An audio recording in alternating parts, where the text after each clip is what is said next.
ডাব্লিউবিসির জন্য আমাদের দরকার হবে ডাব্লিউবিসি ফ্লুইড, আর আমাদের পিপেট আমরা আবার সিলেক্ট করব যে এটার মধ্যে ডাব্লিউবিসি পিপেট কোনটি। আমরা এই হোয়াইট পাউচ যেটা সেটা দেখে আমরা বুঝলাম যে এটা ডাব্লিউবিসি পিপেট। হ্যাঁ, আর দেখলাম এখানে মার্ক এই যে 0.5, 1 অ্যান্ড 11, আর এটাতে ছিল 101।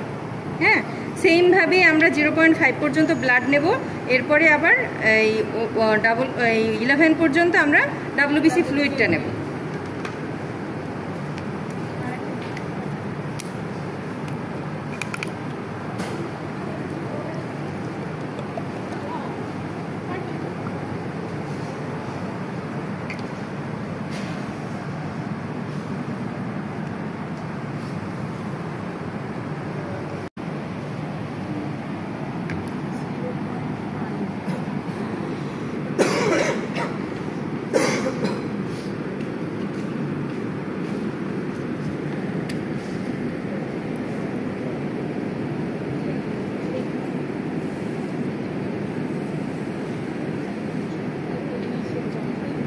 এই যে 1 পর্যন্ত আমাদের আসছে। হ্যাঁ, আর এটাকে সমানভাবে ধরবো, এইভাবে সমানভাবে ধরলে হবে কি এটা আর বের হবে না।